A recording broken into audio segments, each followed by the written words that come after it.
Hello बच्चों, कैसे आप सब। उम्मीद है आप सब खुश और स्वस्थ होंगे। देखिए आज हम जो हैं रीजनिंग का एक बहुत ही इंपॉर्टेंट चैप्टर है डाइस, उसे देखने वाले। जैसे आप सभी जानते हैं कि रीजनिंग किसी भी कॉम्पिटिटिव एग्जाम में बहुत ज़्यादा मायने रखती है। जैसे आपका UKSSC के अंदर भी आपको 10 नंबर की रीजनिंग उन्होंने बोली है, और आप कोई भी एग्ज़ाम ले लो, चाहे वो रेलवे हो, SSC हो, कोई भी एग्ज़ाम हो, रीजनिंग उसके अंदर आती है। तो 10 नंबर थोड़े नहीं होते, बहुत होते हैं, लेकिन उन्हें उठाने के लिए हमें सारे चैप्टर अच्छी तरीके से डिटेल में पढ़ने पड़ेंगे। तो देखो आज हम लोग डाइस शुरू करने वाले हैं। आप सब बिल्कुल ध्यान से इस चैप्टर को देखना। एक क्वेश्चन आएगा और मैं गारंटी देता हूँ जो मैं पढ़ाऊँगा उससे ऊपर बिल्कुल नहीं आने वाला, ठीक है। तो चलिए शुरू करते हैं। डाइस जिसे हिंदी में क्या बोल देते हैं, पासा, जिसमें महाभारत हो गई थी, वही पासा है। आज देखते इसकी वजह से क्यों भाई महाभारत हो गई थी, ऐसा क्या है इसके अंदर कि इसने महाभारत करा दी। वैसे कुछ लगा तो है नहीं मुझे इसके अंदर, पर देखो जैसे आप सभी जानते हैं कि डाइस जो होता है उसकी पूरी 6 फल की होती है, ठीक है। मैं आपको प्रॉपर बना के दिखाता हूँ किस तरीके से डाइस बनता है। आपके एग्जाम में जो आता है वो इस तरीके से आएगा, ठीक है। इस तरीके से कुछ फिगर बनी आएगी। इसके अंदर टोटल 6 फलक होती है, एक ये वाली, एक ये वाली और एक ये वाली। टोटल कितनी होगी, 3। आपको 6 में से हमेशा 3 ही दिखाई देंगी, 3 हमेशा पीछे की साइड में रहती है। तो ये जो सामने वाली फल के 3 ही होगी, पीछे 3 होंगे, टोटल कितनी हो जाती है, 6। लेकिन आपको हमेशा कितनी दिखाई देंगे, सिर्फ 3 ही दिखाई देंगी। तो इस पासे के अंदर पासे के भी कुछ प्रकार होते हैं। जैसे पासा कभी ऐसा नहीं होता कि एक ही प्रकार का होगा, पासा हमेशा 2 प्रकार का होता है। तो चलो देखते हैं इसके अंदर क्या क्या बातें हो। अच्छा, हम लोग पासे के लिए कभी भी ये वाली फिगर यूज़ नहीं करेंगे। मैं वाई बनाऊंगा एक तरीके से, इस तरीके का। आपको हमेशा पासे के लिए इस फिगर को यूज़ करना है। एक तो ये बनाना आसान है और देखने में भी ठीक है ना। अब देखो जरा, जैसे कि मैंने बोला कि डाइस हमेशा कितने प्रकार का होता है। डाइस हमेशा 2 प्रकार का होता है। एक होता है आपका मानक पासा, मानक पासा, ठीक है, जिसे बोलते हैं हम लोग स्टैंडर्ड डाइस, स्टैंडर्ड डाइस, ठीक है। और एक होता है आपका साधारण पासा, साधारण पासा, ठीक है, जिसे हम लोग बोल देते हैं सिंपल डाइस, सिंपल डाइस, ठीक है। तो 2 तरीके का पासा मैंने बोला, मानक पासा और साधारण पासा। तो इसी के इर्द गिर्द सारा का सारा आपका जो डाइस है वो घूमता रहता है। अब हम पहले ये देख लेते हैं कि डाइस के प्रकार कितने होते हैं, कितने टाइप से क्वेश्चन पूछे जाते हैं, कितने टाइप इसके बनते हैं, ठीक है ना। वो सारी चीज़ें हम लोग देखते हैं। चलो देखो, पहली जो कंडीशन होगी डाइस के अंदर, वो कंडीशन होगी कि जब आपको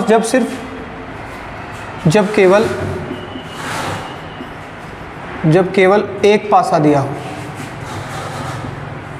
एक पासा दिया हो। पहली कंडीशन तो ये है। दूसरी कंडीशन है जब 2 पासे दिए हों। हालांकि देखो 2 पासे का मतलब मेरा कहने का है कि 2 स्थितियां दी हो। 2 पासे ऐसा नहीं है कि 2 पासे दिए होंगे, पासा एक ही होता है, वो आपको अलग अलग तरीके से दिखाएगा। जैसे आपका मान लेते हैं ये डस्टर हो गया, ये पासा मान लो आप लोग। एक पासा है, अब कभी मैं आपको इस तरीके से दिखाने लगूँ, कभी आपको इस तरीके से दिखाने लगूँ, कभी ऐसे दिखाने लगूँ, तो आपको अलग अलग तरीके से दिखाऊंगा, लेकिन पासा तो एक ही है ना। तो आपका ऐसे क्या होगा, पासे के अंदर भी सिर्फ पासा एक ही होगा, उसकी स्थितियाँ अलग अलग होती है, कभी इधर से दिखाएगा, कभी इधर से दिखाएगा। तो मैंने पहली वो कंडीशन बोली कि जब केवल एक पासा दिया हो, दूसरा जब 2 पासे दिए हों। नंबर 3 जो आपका है, जब 2 से अधिक पासे दिए हों, ठीक है। और लास्ट नंबर होता है आपका खुला पासा। लास्ट नंबर क्या होता है आपका, खुला पासा। तो टोटल ये 4 टाइप के क्वेश्चन बनते हैं। खुले के अंदर ही अब बंद पासा भी इसमें आ जाता है, खुला पासा है तो बंद भी हो जाता है। तो आपके टोटल 4 तरीके के क्वेश्चन होते हैं। तो सबसे पहले हम जो देखेंगे वो देखेंगे जब केवल एक पासा दिया हो, वो किस तरीके से हम लोग करते हैं, ठीक है। चलो शुरू करते हैं।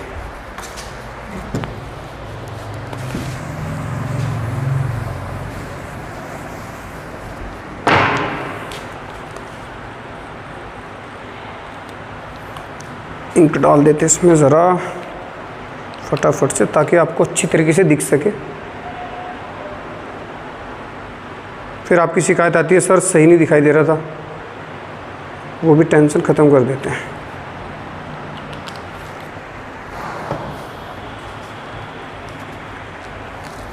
चलो देखो, अब जब आपको केवल एक स्थिति दी होगी, सबसे आप लोग हेडिंग लगा लो, जब पासे की केवल एक स्थिति दी हो, केवल एक स्थिति दी हो, ठीक है। तो जब पासे की केवल एक स्थिति दी होगी तो दो तरीके के क्वेश्चन यहाँ से बनते हैं डाइस के अंदर। पहला तो मैंने जैसे बोला था अभी, मानक पासे को लेकर, मानक पासा, और दूसरी बनेगी क्या कंडीशन, साधारण पासा। कैसे पहचानेंगे कि भाई ये मानक पासा है यानी स्टैंडर्ड डाइस है या एक सिंपल डाइस है? बहुत ही आसान है पहचान इसकी। देखो, जब किसी भी, जब मान लेते आपने एक पासा उठाया और पासे में उसके विपरीत फलकों का योग 7 हो गया, तो समझ लेना है कि पासा कौन सा है, मानक पासा है। तो जब विपरीत दो सतह है, जब विपरीत दो सतहों का योग, सतहों का योग 7 हो जाए, तो आप उसे कौन सा पासा बोलोगे कि वो पासा कौन सा, मानक पासा है। या उल्टा बोल सकते हो, इसका अपोजिट भी यही है कि जब विपरीत दो फलकों का योग 7 ना हो, सामने दिखने वाली अगर दो फलकों का योग 7 ना हुआ, जैसे मैं दिखाता हूँ। देखो आपको, ये मान लेते कोई पासा आया, यहाँ पे कितना लिखा है, 4, 1 और 2, ठीक है। तो ये पासा कैसा है, मानक पासा है। क्यों? इसकी विपरीत दो सतहों का योग तो 7 होगा, लेकिन सामने दिखने वाली दो सतहों का योग 7 नहीं होगा। सामने कौन कौन दिख रहा है, 4 दिख रहा है, 1 और 2। आप इन्हें जोड़ना शुरू करो, सिर्फ दो सतह उठानी है, तीनों नहीं जोड़नी है। कभी 4, 2, 6 और 1, 7, ऐसा नहीं, दो फल के उठाओ। आपने पहले ये उठाई, 4 और 1, 5, कितना बना, 5। अब इसे उठाओ, 2 और 1, 3, इन्हें उठाओ, 4 और 2, 6। तो आपने देखा 7 कहीं पर नहीं बना। तो सामने दिखने वाली किन्हीं भी दो सतहों का आप जोड़ो और 7 ना बने, तो समझ जाना पासा कौन सा है, मानक पासा है। इसका उल्टा यहाँ पे हो जाता है। तो जब दिखने वाली किन्हीं भी दो सतहों का योग 7 हो जाए,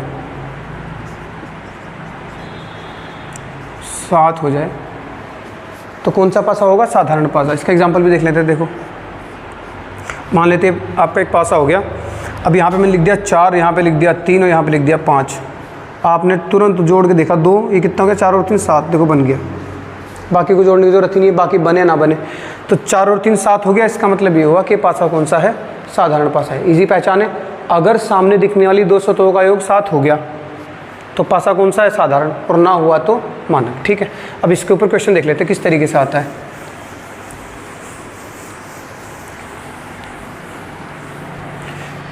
क्वेश्चन देखो किस तरीके से आएगा। निम्न में से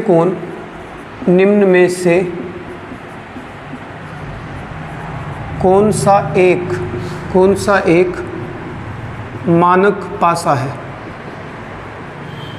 ठीक है, मानक पासा है। और आपको ऑप्शन दे देगा इस तरीके से।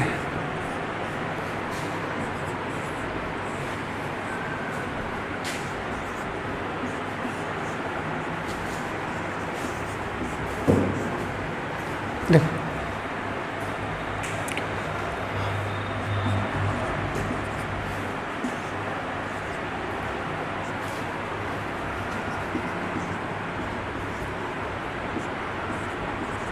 ये तो अब आप चेक करके देखते हैं कि कौन सा इनमें मानक पासा है। अब आप क्या करोगे, वही दो तरीके मैंने जो बताया कि आप सामने के दो फलक उठाओ, उन्हें जोड़ के देखो, किन्हीं भी दो फलकों को आप इसे जोड़ो, 3 और 2 5, इसे भी जोड़ो, 4 और 2 6, 4 और 3 7। आपने देखा क्या बन गया, 7 बन गया। तो इसका मतलब पासा कौन सा है, साधारण। तो ये पासा कौन सा हो गया, सिंपल पासा हो गया। अब इस पे आ जाओ।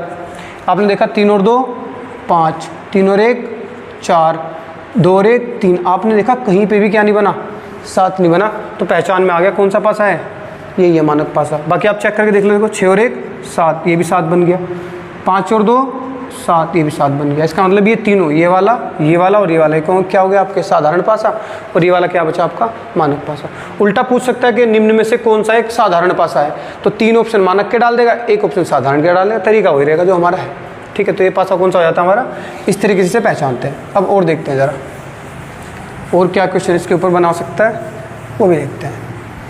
अब आपको एक पासा देगा, वो क्वेश्चन के अंदर एक पासा देगा और बोल देगा यहाँ पे जैसे मान लेते हैं यहाँ दे दिया 4 2 1, ये दे दिया।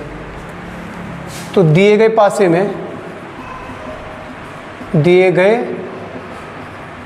में अंक 4 के विपरीत कौन सा अंक होगा? कौन सा अंक होगा, ये क्वेश्चन आ गया। तो सबसे पहले नेचर चेक करो पासे की, कि पासा है कौन सा भाई। पासा आपका साधारण है, पासा आपका मानक है, पहले ये चेक कर लेते हैं। तो वही तरीका जो मैंने बताया था कि पहले 4 और 1 कितना हो गया 5, 2 और 1 कितना हो गया 3, और 2 और 4 कितना हो गया 6। आपने देखा भाई पासे में कहीं पर भी 7 नहीं बना, इसका मतलब पासा कौन सा? मानक पासा है। तो आपने पहचान कर ली कि पासा तो पहचान लिया, मानक पासा है। और मानक पासा है तो फिर परिभाषा आ जाओ मानक पासे की, क्या बोली थी कि विपरीत फलकों का क्या होना चाहिए 7।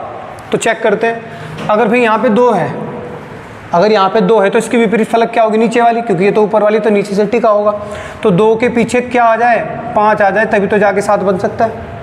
इसी तरीके से 1 के पीछे किसे आना पड़ेगा? 6 को, तभी तो 6 और 1 7 बनेगा। और मैंने पूछा 4 के विपरीत बताओ, तो 4 के विपरीत क्या आना पड़ेगा भाई? 3 आना पड़ेगा। तो 4 के पीछे अगर 3 आएगा तभी जाके 7 बनेगा। तो इसका मतलब 4 के विपरीत कौन है? 3। हो गया आसान। अब आप कभी कभी यहाँ पे कंफ्यूज करने के लिए आपको जो दिख रहे हैं इन अंकों को नहीं बोलेगा, इसके अलावा जो दिख नहीं रहे उन अंकों को बोल देगा। जैसे मैं बोलूँ इससे सवाल के अंदर, तो इसका आंसर 3 आ गया। इसमें देखो कैसे बदल सकता है सवाल को, बोल देगा कि अंक 3 के विपरीत बताओ क्या होगा। आप सोच लो क्या 3 तो इसमें दिख रहा, कैसे बताऊँ? अरे भैया आपको ही तो दिख रहा, ऐसे क्या पासे के अंदर 3 होगा ही नहीं, पासे के अंदर 3 है, बस वो पीछे की साइड है, आपको नहीं दिख रहा। तो 3 के पीछे किसा आना पड़ेगा? सिंपल सी बात है 7 बनाना है, क्योंकि मानक पासा है। तो 3 के पीछे किसा आना पड़ेगा? 4 को। समझ गए बात को? तो बस मानक पासे में आपको विपरीत फलकों का योग 7 करना है। तो 3 के पीछे 4 आएगा, तब जाके क्या आएगा आंसर? 4 आ जाएगा। ठीक है, तो ये रहा मानक पासा, साधारण पासा। अब दूसरी कंडीशन ये है भाई, पहली तो ये होगी कि अगर मानक पासा हुआ तो देख के तुरंत पहचान लेंगे। 7 बनाने के लिए जो भी अंक की जरूरत होगी उसे रख देंगे। जैसे बोलूँ 2 के विपरीत क्या होगा, तो 2 के विपरीत कौन आएगा? 5, तभी जाके 7 बनेगा। 1 के विपरीत 6, 4 के विपरीत 3, सिंपल हो गया। लेकिन अगर पासा क्या हो जाए? पासा हो जाए साधारण, तो फिर थोड़ी सी दिक्कत आ जाती है। उसे ध्यान से देखना है कि पासा अगर साधारण होगा तो कैसे पहचानेंगे। तो क्वेश्चन देखते हैं ज़रा। ठीक है, यहाँ पे मान लेते आ गया 3, 5 और 2। अब मैंने बोल दिया कि अंक 5 के विपरीत क्या होगा? 5 के विपरीत क्या हो, ये क्वेश्चन आ गया। ठीक है, तो आपने चेक करना शुरू किया भाई। पहले तो नेचर चेक कर लेते हैं। आपने देखा 5 और 2 7, आप तुरंत पहचान गए पासा कौन सा है? साधारण है। ठीक है भाई, पासे की पहचान होगी। अब साधारण पासे में तो विपरीत फलकों का योग 7 नहीं होता, तो अब कैसे करें? तो भाई अब तो एक ही तरीका रह गया कि देखो, जैसे मैं बोलूँ अब दिखने वाले नंबर कौन कौन से हैं? देखो दिखने वाले तो 5, 2 और 3 है। ना दिखने वाले नंबर कौन कौन से हैं जो आपको दिखाई नहीं दे रहे? ना दिखने वाले वो आपके हैं, एक तो आपको 1 नहीं दिखाई दे रहा, 4 नहीं दिखाई दे रहा और 6, ये तीनों अंक आपको दिखाई नहीं दे रहे। ठीक है, तो अगर मैं बोलूँ 5 के विपरीत बताओ, तो 5 के विपरीत जो विपरीत सतह में है, पीछे की साइड में जो दिख नहीं रहे हैं, इनमें से कोई भी अंक हो सकता है। हो सकता है वो 1 हो सकता है वो 4 हो सकता है वो 6 हो। कंफर्म नहीं कह सकते आप लोग 1 या 4 या 6, ऑप्शन पे डिपेंड होता है। ऑप्शन कैसे आएंगे वो बताता हूँ। फिर अगर मैं बोलूँ 3 के विपरीत बताओ, तो 3 के विपरीत सेम जो नहीं दिख रहे वही हो सकते हैं 1, 4 और 6। अब फिर से अगर 2 के विपरीत पूछे तो फिर से यही 1, 4 या 6। अब अगर उसने ना दिखने वालों के विपरीत पूछ लिया, मान लेते हैं यहाँ पे 5 की जगह 4 बोल देता है कि 4 के विपरीत क्या होगा, तो 4 के विपरीत जो दिखने वाले हैं फिर ये हो सकते हैं। दिखने वालों के पीछे ना दिखने वाले और ना दिखने वालों के पीछे दिखने वाले। तो 4 के पीछे कौन कौन जा सकता है भाई? या तो 5 हो सकता है, या 3 या 2। सेम किसके विपरीत पूछे? अगर 1 के, तो 1 के भी सेम आएगा, यानी 1 के विपरीत या तो 5, 3 या 2। ठीक है, 1 के विपरीत क्या हो सकता है? 5, 3 और 2। यहाँ तक दिखाई दे रहा है? अगर मैं बोलूँ कि 6 के विपरीत क्या होगा, तो 6 के विपरीत या तो 5, 3 या 2। तो आपने देखा दिखने वालों के पीछे ना दिखने वाले और ना दिखने वालों के पीछे दिखने वाले, सिंपल सा फंडा। अब ऑप्शन मान लेते ऐसे आ जाते। इस सवाल के लिए ऑप्शन बोलता हूँ मैं, देखो इस सवाल के लिए ऑप्शन है आपके कि 5 के विपरीत बताना है। 5 के विपरीत मैंने दे दिया 3, 2, 5 और 4। तो आप ध्यान से देखो, भाई क्या 5 के विपरीत 3 आ जाएगा क्या? सोच के देखो आप लोग, ऑप्शन को ध्यान से देना। देखो डाइस पूरा का पूरा जो होता है ना आपका पासा होता है ऑप्शन पे बेस्ड। ये 80% ऑप्शन पे बेस्ड है, बाकी आप नॉर्मल निकाल सकते हो, ये ध्यान रखना हमेशा। तो ऑप्शन का यूज़ तो आपको करना आना चाहिए बहुत अच्छी तरीके से। तो मैंने बोला 5 के विपरीत 3 है, पहला ऑप्शन उठाया 3, तो चेक करते हैं भाई 5 के विपरीत 3 कैसे हो जाएगा। ये तो सामने से दिखाई दे रहा है, 5 के साथ में नहीं दिखाई दे रहा। अगर 5 की जुड़ी हुई सतह से 3 है तो पीछे कैसे चला जाएगा? 5 की पीछे की सतह होगी ये वाली इधर की साइड में, तो 3 तो बिल्कुल नहीं हो सकता, ये कट गया। 2 भी नहीं हो सकता क्योंकि 5 के साथ दिखाई दे रहा है, तो ये भी नहीं हो सकता। और 5 के पीछे 5 कैसे आ जाएगा? ये भी कट गया। तो बचा कौन फिर? भाई 1 हो सकता था, 4 और 6, इन तीनों में से कौन सा ऑप्शन दे रखा है? 4 दे रखा है, यही आंसर कर दो मार्क। 4 नहीं आएगा तो हो सकता है ऑप्शन में क्या डाल दें? यहाँ पे 1, फिर इसे मार्क कर दो। 1 नहीं आएगा तो यहाँ पे 6 डाल सकता है, 6 को मार्क कर दो। ये भी नहीं हुआ तो एक चीज़ और कर सकता है कि यहाँ पे क्या डाल देगा? 1, 4, 6, फिर इसे मार्क कर दो। समझ गया? मैं ऑप्शन दिखाता हूँ, देखो किस किस तरीके से हो सकते हैं। ये ध्यान रखना आपको, ऑप्शन बहुत ज़रूरी है ऐसे सवालों के अंदर। अब देखो ऑप्शन क्या आ सकता है, मैंने बोला था कि 2 आ सकता है, 3, 5 या फिर आपका 4। एक ऑप्शन तो आगे मान लेते हैं, ठीक है। हर कंडीशन में देखेंगे क्या आंसर मार्क करना है। एक ऑप्शन आ गया 2, 3, 5 और आपका 6। 2, 3, 5, 1। फिर एक ऑप्शन आ गया 2, 3, 5, 1, 4, 6। फिर एक ऑप्शन आ गया आपका 2, 3, 4, 1 या 4, ठीक है। फिर एक और ऑप्शन आ गया, मान लेते हैं ये वाला आ गया 2, 3, 4, 4 या 6, ठीक है। एक ऑप्शन यहाँ बना लेते हैं कि 2, 3, 5 कर लो इसे, 5, 5, ठीक है। तो 2, 3, 5 और यहाँ पे आ गया 1 या 6। तो सब कंडीशन में देखो भाई 2, 3, 5 तो मैंने बता दिया हो ही नहीं सकता, तो इस कंडीशन में भी ये आंसर, इसमें 4 आंसर है, इसमें 6 है, इसमें 1 है, इसमें तीनों दे दे, ठीक है, 3 हो सकते हैं। यहाँ पे कंफर्म नहीं है, 1 या 4 दोनों में से बिल्कुल इसे चुन लेंगे, 4 या 6 में से बिल्कुल इसे भी चुन लेंगे। अब यहाँ पे तो दिक्कत नहीं आएगी, ऐसे ऑप्शन में बिल्कुल दिक्कत नहीं आने वाली। अब दिक्कत किस में आएगी देखो, अब वो कौन से ऑप्शन इसमें दिक्कत आ सकती है वो देखो। मान लेते आपको यहाँ दे दिया 1, 4, ठीक है, NOT, या फिर आपको दे दिया can not be determined, CND। अब क्या करोगे भाई? NOT का मतलब नन ऑफ दीज हो तो 1 भी सकता है और हो 1, 4 भी सकता है, तो क्या नोट लगाओगे भाई? क्या नोट लगाने का मतलब है कि इनमें से कोई नहीं है। लेकिन ऐसे कैसे हो सकता है? 1 या 4 में से आपको कैसे पता कि 1 भी नहीं हो 4 भी नहीं है? भाई पक्का तो पता ही नहीं है आपको कि 6 ही है। अगर 6 आपको पता पक्का 6 है तो फिर 1 या 4 में से तो है हो नहीं सकता, नोट लगा दोगे। इसका मतलब क्या है? CND, can not be determine. आपको पता ही नहीं है, आप ये तो कह सकते हो कि 1 हो सकता है, 4 हो सकता है, 6, लेकिन इनमें से कौन सा ये नहीं कह सकते। और इसे मार्क करने का नुकसान क्या है? इसे मार्क करने का नुकसान ये है कि आपको पक्का पता है कि 6 आंसर है, तभी तो आपने 1 और 4 को लगाया नहीं, ठीक है। तो इस टाइप के ऑप्शन में आपको हमेशा CND को मार्क करना है, ये बात ध्यान रखनी है, ठीक है। चलो आगे बढ़ते हैं हम लोग। अब और किस तरीके से क्वेश्चन पूछ सकता है? देखो घुमा के और क्वेश्चन पूछ सकता है आपसे। लैंग्वेज के थ्रू थोड़ा परेशान कर देता है कि दिए पासे में 3 के दाएं स्थित अंक के विपरीत, ऐसे लैंग्वेज में थोड़ा फेरबदल कर देगा। 3 के दाएं स्थित अंक के विपरीत, तो आप 3 का दायां देखो ना, ये तो इधर बायां पड़ता है, इधर दायां पड़ता है, आपका दायां इसका दायां होता है, तो 3 के दाएं कौन पड़ रहा है? 5। तो अभी तो मैंने बताया, इसका मतलब 5 के विपरीत पूछ रहा है, तो सेम सवाल जो मैंने अभी बताया था, ठीक है। तो 3 के ऊपर स्थित, तो 3 के ऊपर कौन है? 2। 5 के ऊपर स्थित, तो 5 के ऊपर कौन है? 2। 5 के ऊपर पूछ सकता है, या फिर ये बोल देगा कि दिए गए पासे के आधार पर कौन सा अंक होगा? दिए गए पासे के आधार पर कौन सा अंक होगा?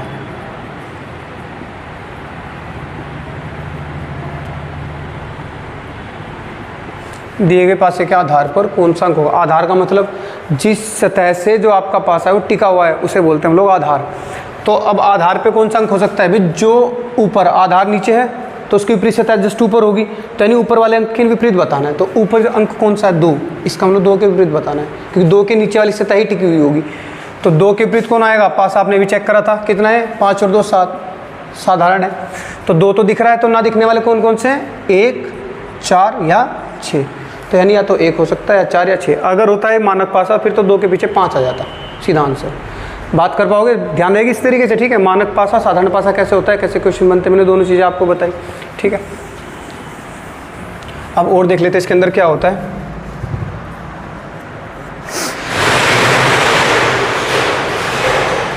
चलो अब हम लोग बात करते हैं, जब आपको क्या दिए होंगे, दो पासे दिए होंगे तो क्या क्या कंडीशन बन सकती है, ठीक है। देखो जरा, सेकंड नंबर है, जब दो पासे दिए हों। अब जब दो पासे दिए हुए, देखो एक पासे के ऊपर मैंने आपको सारे क्वेश्चन कराए, एक पासे में उससे ऊपर क्वेश्चन नहीं जाएगा बिल्कुल भी, ठीक है। अब जब वो दो पासे देगा तो कंडीशन क्या क्या हो सकती है, देखो ज़रा।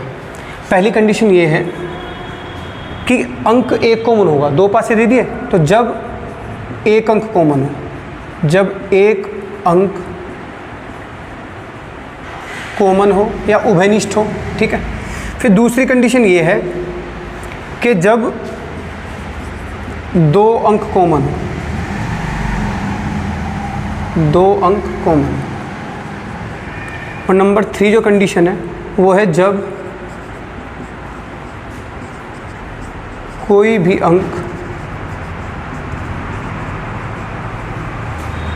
कॉमन ना हो। तो दो तरीके से हैं, देखो। पहला मैंने बोला जब एक अंक कॉमन होगा, यानी आपको दो पासे दे दिए, इन दोनों पासों में एक अंक या एक सिंबल, कोई भी सिंबल भी दे देगा इसमें, ठीक है, एक अंक या एक सिंबल कॉमन होगा। फिर दूसरी कंडीशन, दो पासे दे दिए, उनमें इसमें भी दो और इसमें भी दो, दोनों क्या होंगे, बराबर होंगे। फिर एक कंडीशन ये आएगी कि दोनों ही पासों में कोई भी अंक कॉमन नहीं होगा, तो उस वाले पासे को हम किस तरीके से ट्रीट कर रहे होंगे वो हम लोग देखेंगे, ठीक है। तो आप लोग हेडिंग लगा दो, जब एक अंक कॉमन दिया हो। यहाँ से बहुत क्वेश्चन पूछे जाते हैं, तो आप हेडिंग लगाओ जब एक अंक कॉमन हो। तो कैसे करते हैं, देखो मान लेते हैं आपको दो पासे दीजिए, तो ये है, ठीक है, और एक ये है, ए दे दो इसे बी मान लेते हैं। फर्स्ट सेकंड करके भी आ जाता है, ए और बी करके भी आ जाता है। देखो यहाँ पे दे दिया 2 3 5 1 6 और ये 3, ठीक है। ये आपको दे दिया कि 2 3 5, सॉरी इससे कॉमन कर देते हैं 2, हाँ ठीक है 3 सही है। तो देखो अब आप इस पासे को ध्यान से देखो, मानक पासा, साधारण पासे कंडीशन में लग जाती है, इनमें कब लगी है वो सब बताऊंगा मैं। तो आप सबसे पहले इस पासे को देखो, तो एक पासा ये है, एक पासा ये है। अब इसने बोल दिया, क्वेश्चन इस तरीके से आया कि दिए गए पासे की स्थिति के आधार पर अंक 6 के विपरीत बताओ। उसने पूछ लिया अंक 6 के विपरीत बताओ कौन सा अंक होगा। तो आपको कुछ नहीं करना है, जब आप चेक करो भाई एक पासा ये, एक पासा ये, इन दोनों में कौन सा अंक है, 3। एक ऐसा अंक ढूंढ लो जो कॉमन हो, तो कौन सा अंक है वो 3, दोनों में, इसमें भी आ रहा है इसमें भी आ रहा है, ठीक है। अब आप इसे लिख लो, लिख दिया, जो कॉमन अंक है उसे लिख लिया।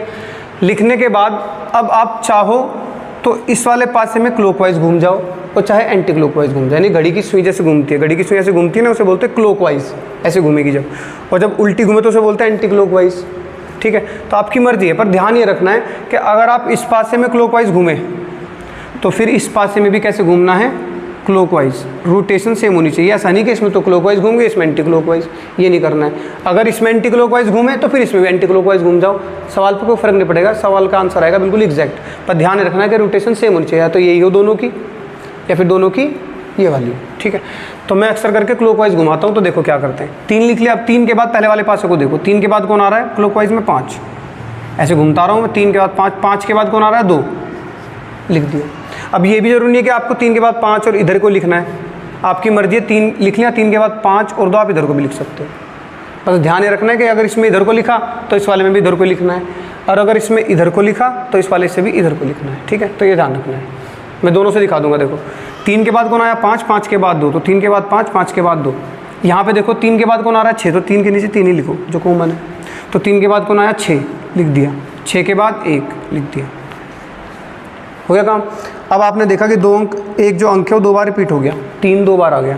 तो आपको क्या करना है, एक बचा हुआ अंक आपको दिख नहीं रहा होगा, इसमें देखो ध्यान से, कौन है वो 4 नहीं दिख रहा होगा। तो बस इस नीचे वाले को हटाओ या ऊपर वाले को, मर्जी आपकी, इसको हटाओ और हटाने के बाद यहाँ क्या लिख दो, बचा हुआ अंक लिख दो, बस काम खत्म हो गया। क्या आया देखो, 3 के विपरीत 4 है, 5 के विपरीत 6 है और 2 के विपरीत 1 है, तुरंत पता लग जाएगा। समझ के बात को, आप चाहो तो उल्टा भी लिख सकते हो, देखो जरूरी नहीं ऐसे लिखना है। अब देखो मैं इधर दिखाता हूँ, 3 के बाद कौन आ रहा है 5, तो 3 इधर को लिखता हूँ मैं 5, 5 के बाद 2, ठीक है। इसमें आ जाओ, 3 के बाद कौन आ रहा है 6, तो 3 को इधर लिखो, 3 के बाद 6, 6 के बाद 1, फिर से वही कि जो लिखा हुआ है उसे हटा दो, 2 बार जो आ रहा है ये हटा दिया, बचा कौन सा अंक है 4, वो लिख दो बस। तो 2 के विपरीत 1 है, 5 के विपरीत 6 है, 3 के विपरीत 4 है, काम खत्म, ठीक है ना। तो हम कैसे निकाल सकते हैं, बहुत ईजी है, मतलब जब हमें एक अंक कॉमन मिल जाता तो हम हर अंक को निकाल सकते हैं किस तरीके से, कौन सा कॉमन। बात क्लियर समझ में आई। पर ध्यान ये रखना है कि रोटेशन मेन चीज़ है, रोटेशन दोनों की सेम होनी चाहिए। इसे इधर को लिखोगे तो नीचे वाले को भी इधर की साइड से लिखना है, ठीक है। तो एक टाइप आपको मैंने ये बता दिया। इसके जो 2 टाइप बचे हुए हैं, इसी के अंदर और क्वेश्चन भी कराऊंगा मैं भी। अभी मैंने आपको एक एग्जांपल दिया इसका एक ही, बाकी और क्वेश्चन अगली क्लास में मैं कराऊंगा आपको, और जो बाकी 2 टाइप हैं वो भी हम अगली क्लास में देखेंगे, ठीक है। धीरे धीरे बहुत ही अच्छी तरीके से पढ़ते जाएंगे। ऐसा कोई क्वेश्चन नहीं होगा जो हम एग्जाम में बैठे और हमारे सामने और हम उसे कर ना पाएँ। बस आप लोगों का साथ चाहिए, आप लोगों का प्यार चाहिए। बस पूरे दिल से पढ़ते जाइए, पूरी लगन से अपनी मेहनत करते जाइए, ठीक है। मिलते हैं नेक्स्ट उसमें क्लास में, जब तक के लिए धन्यवाद।